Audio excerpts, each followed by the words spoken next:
मेरा 2 साल का ऑस्ट्रेलिया का वीजा लग गया है और अब मैं बैरून मुल्क जाऊंगा और ढेर सारा पैसा कमाऊंगा। ये बात थी जो कि जिनेश ने आखिरी बार अपने घर वालों से कही कि मैं जा रहा हूं और मेरे वीजे के तमाम तर मामलात मेरी बीवी ने करवाए हैं। चला जाता है और घर वालों को ये लगता है कि हमारा बेटा तो ऑस्ट्रेलिया चला गया और वहां पर जाकर अब दिन रात कमाएगा। लेकिन 1 माह गुजरा, 2 माह गुजरे, 3 माह गुजरा, 1 साल गुजर गया, लेकिन अपने बेटे के साथ घर वालों का कोई राब्ता ना हुआ। जब भी उसकी बीवी से पूछा गया कि आखिर जिनेश कहाँ गया, उसके साथ कोई राब्ता नहीं, तो बीवी कहती थी असल में वो जिस कंपनी में काम करता है वहां पर मोबाइल फोन रखने की इजाजत नहीं है। अक्सर वो अपने किसी दोस्त के नंबर से कॉल करता है और वो कॉल भी वॉइस कॉल होती है, ऑडियो कॉल होती है, और उसके बाद जब वापस इस नंबर पे कॉल बैक की जाती है तो बात नहीं हो पाती।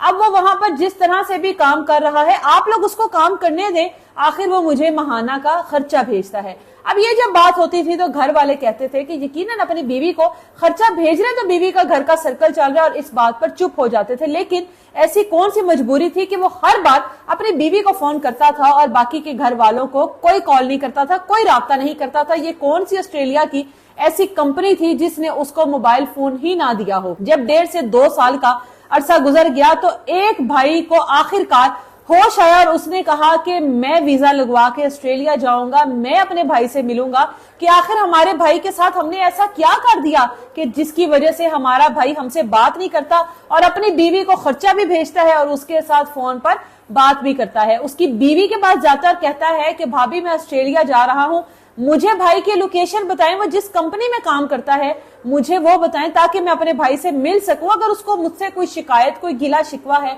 तो मैं उसको दूर कर सकूं। लेकिन कौन सा भाई, कौन सी लोकेशन और कौन सी कॉल। यहां पर भाभी के जब आए बाएं शाएं के जवाब शुरू हुए तो फौरी तौर पर पुलिस को इतला दी गई और पुलिस को कहा गया कि हमारा अपने ही भाई के साथ, अपने ही बच्चे के साथ पिछले 2 साल से राब्ता नहीं। वो ऑस्ट्रेलिया गया था, लेकिन आखिर गया तो गया कहां। जब पुलिस ने अपने तरीके से इसकी बीवी से इन्वेस्टिगेशन करनी शुरू की और कहा कि बीवी वो नंबर्स बताओ जिन नंबर से राब्ता होता है, वो अकाउंट्स बताओ जहां से पैसे आते हैं, उन ट्रांजैक्शन के स्क्रीनशॉट दिखाओ जो कि तुम्हारे तक पहुंची है। लेकिन इस बीबी के पास तो ऐसा कुछ था ही नहीं, कोई पैसे आए नहीं थे, कोई कॉल आई नहीं थी और कोई राब्ता हुआ ही नहीं था। तो फिर आखिर दिनेश गया तो गया कहां पर। जब पुलिस ने अपने तरीके से इंक्वायरी की तो इस खातून ने कहा कि मैं 8 से 2 साल पहले अपने शोहर को मारने एक फैक्ट्री में चुकी हूँ, एक ऐसी जगह पर दफना चुकी हूँ जो कि अब फैक्ट्री बन चुकी है। दफना चुकी हो तो कैसे दफनाया, कैसे। खातून ने कहा कि अभी शादी को 1 साल हुआ था, ये मुझे मारता पीटता था, लड़ाई झगड़े करता था, औलाद मेरी थी नहीं और मैं एक और शख्स के साथ मोहब्बत करती थी। अब जिससे मैं मोहब्बत करती थी उसके साथ घर बसाना चाहती थी और वो कहता था या तो अपने शोहर को परदेश भेजो या फिर इसको मारने का इंतजाम करो, इसको हमारे रास्ते से हटाओ।